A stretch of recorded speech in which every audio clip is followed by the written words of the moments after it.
Salam, bertemu lagi kita semua. Selamat menikmati video kami. Mohon maaf jika kami ada salah. Semoga kita baik-baik saja. Salam. Sekarang masuk ke video. Ernest Dawes Dekker, tentu saja kemungkinan tidak asing di telinga kita. Terlebih bagi para orang-orang yang pernah mendengarnya. Disebutkan menurut informasi yang beredar bahwa Ernest Francois Eugene Dawes Dekker adalah seorang tokoh pejuang kemerdekaan Indonesia berdarah campuran Eropa dan Indonesia yang di kemudian hari dikenal dengan nama Danudirja Setiabudi. Beliau merupakan cicit dari Edward Dawes Dekker, penulis terkenal novel Max Havelaar yang mengkritik keras sistem tanam paksa di Hindia Belanda. Ernest Francois Eugene Dawes Dekker diakui sebagai pahlawan nasional Indonesia atas kontribusinya yang sangat besar dalam membangkitkan kesadaran nasional dan memperjuangkan kemerdekaan bangsa Indonesia dari kolonialisme Belanda. Kemudian menurut informasi yang beredar bahwa Ernest Dawes Dekker adalah seorang jurnalis, penulis, guru, politisi, dan aktivis nasionalis yang aktif mengkritik pemerintahan kolonial Belanda.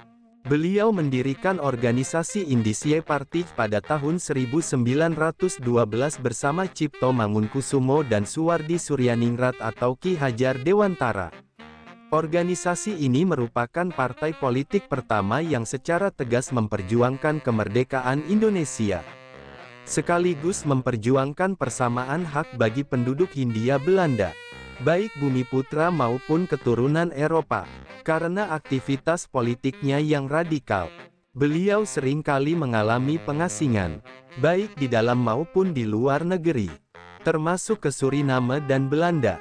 Kemudian menurut informasi yang beredar bahwa Ernest Dawes Dekker lahir pada tanggal 8 Oktober tahun 1879 di Pasuruan, Jawa Timur, dan meninggal dunia pada tanggal 28 Agustus tahun 1950 di Bandung, Jawa Barat. Masa perjuangannya berlangsung terutama pada paruh pertama abad ke-20, sebelum dan sesudah masa pendudukan Jepang, serta pada awal masa kemerdekaan Indonesia. Pada masa pendudukan Jepang, beliau sempat ditahan, namun setelah kemerdekaan, beliau turut aktif dalam pemerintahan Republik Indonesia. Kemudian menurut informasi yang beredar bahwa Ernest Dawes Dekker lahir di Pasuruan dan banyak melakukan kegiatan politik di berbagai kota besar di Hindia Belanda seperti Bandung, Batavia, dan Yogyakarta. Beliau juga sempat diasingkan ke luar negeri, yaitu ke Belanda dan Suriname oleh pemerintah kolonial. Setelah proklamasi kemerdekaan Indonesia pada tahun 1945, beliau tinggal di Bandung dan turut mengabdi dalam dunia pendidikan dan pemerintahan Republik Indonesia. Kemudian menurut informasi yang beredar bahwa Ernest Dawes Dekker sangat penting dalam sejarah perjuangan kemerdekaan Indonesia karena merupakan pelopor nasionalisme modern dan penentang kolonialisme yang sangat vokal. Beliau adalah salah satu tokoh awal yang memperjuangkan kemerdekaan Indonesia secara terbuka dan tanpa kompromi. Dengan mendirikan Indische Partij, beliau mendorong semangat kebangsaan di kalangan masyarakat Hindia Belanda yang sebelumnya terpecah-pecah secara rasial dan kelas. Pandangan-pandangannya yang visioner tentang Indonesia merdeka jauh melampaui zamannya, sehingga menempatkan beliau sebagai salah satu arsitek utama semangat nasionalisme Indonesia. Kemudian menurut informasi yang beredar bahwa beliau menjadi jurnalis dan menulis banyak artikel yang menyerang kebijakan kolonial dan menanamkan semangat kebangsaan. Beliau turut mendirikan Indische Partij, yang menyerukan kemerdekaan Hindia Belanda dan kesatuan antar ras dan golongan. Beliau rela dipenjara dan diasingkan demi mempertahankan pendiriannya. Beliau mengganti namanya menjadi Danudirja Setiabudi sebagai bentuk dukungan terhadap identitas nasional Indonesia dan menolak label kolonial. Ernest Francois Eugene Dawes Dekker atau Danudirja Setiabudi merupakan tokoh multietnis yang lahir di Pasuruan pada tahun 1879 dari ayah keturunan Belanda dan ibu berdarah Jawa. Latar belakang keluarga yang campuran ini memberinya kepekaan terhadap ketimpangan sosial yang terjadi di Hindia Belanda. Beliau tumbuh sebagai pribadi yang memahami baik nilai-nilai Eropa maupun kearifan lokal Nusantara. Dan kedekatannya dengan dua dunia tersebut menjadikannya penghubung yang unik antara kaum Indo-Eropa dan masyarakat Bumiputra.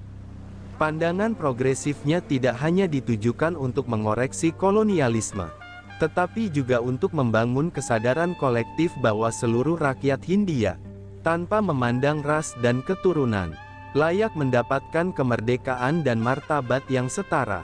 Dari sisi intelektual, Ernest Francois Eugene Dawes Dekker adalah seorang autodidak yang fasih dalam berbagai bahasa dan berwawasan luas.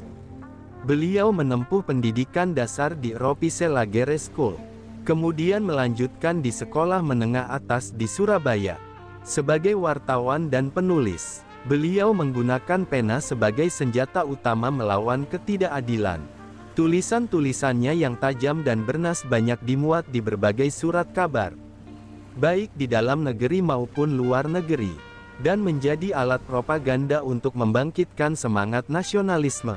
Beliau kerap menulis tentang pentingnya persatuan nasional, kritik terhadap rasisme, dan keharusan untuk menciptakan sistem pemerintahan sendiri yang berkeadilan sosial. Dari sisi politik, Ernest Francois Eugene Dawes Dekker adalah tokoh radikal yang berani melawan sistem kolonial secara frontal.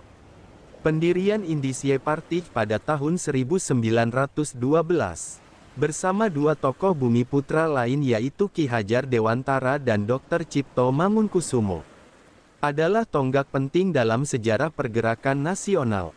Partai ini menjadi representasi politik pertama yang mengusung ide kemerdekaan secara eksplisit dan tanpa kompromi. Pihak pemerintah kolonial meresponsnya dengan represif. Partai ini dibubarkan, dan para pendirinya diasingkan.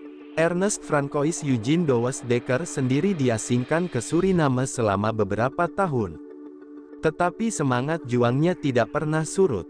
Dari sisi pendidikan, Ernest Francois Eugene Dawes Dekker berkontribusi sebagai pendidik dan perintis pembaruan dalam sistem pengajaran.